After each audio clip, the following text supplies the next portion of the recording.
విద్యా ప్రవేశ్ 90 రోజుల కార్యక్రమంలో భాగంగా 5వ రోజు. ఈరోజు మనం చేయబోయే కృత్యాలు ఏమిటో చూసేద్దాం. ఇందులో భాగంగా ఈరోజు మనం పావురం చీమ కథను చెప్పుకుందాం.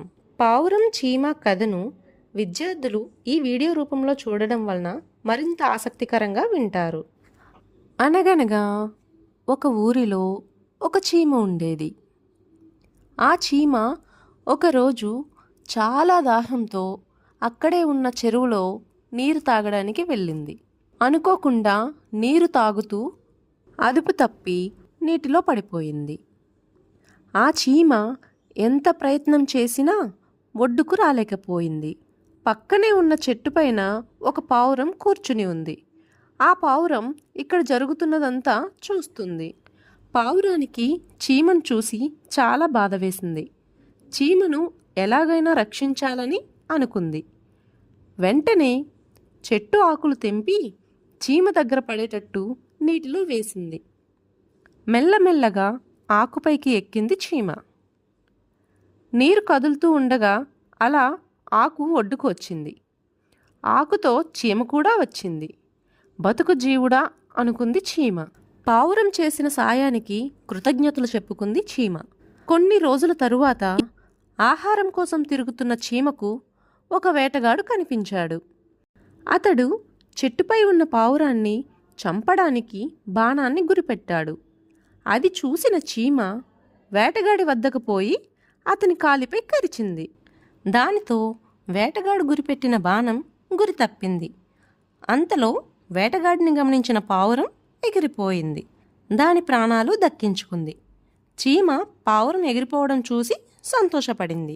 ఈ కథలోని నీతి ఏమిటంటే, తాను సహాయం పొందడమే కాకుండా ఇతరులకు అవసరమైనప్పుడు కూడా సహాయం చేయాలి.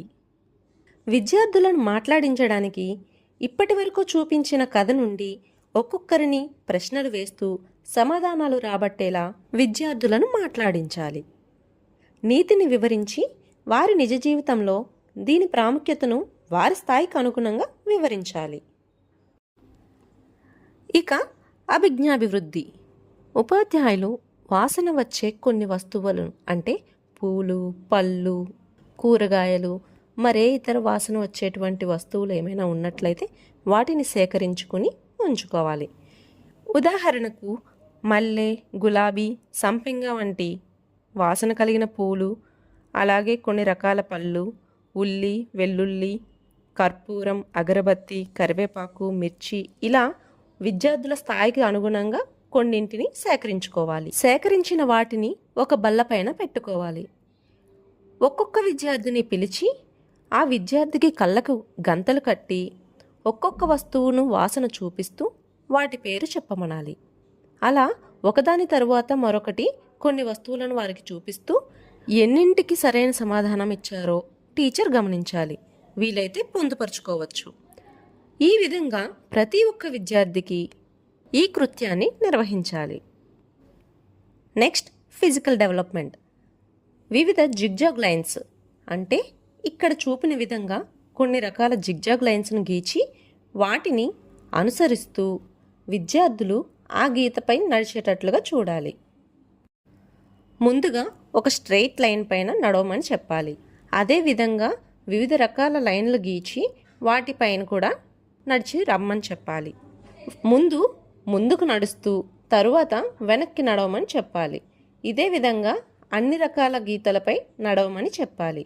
ఒక్కొక్క విద్యార్థి ఏ విధంగా నడుస్తున్నాడో ఉపాధ్యాయులు గమనించాలి. వారు సరిగా నడిచే వరకు ప్రోత్సాహాన్ని అందించాలి.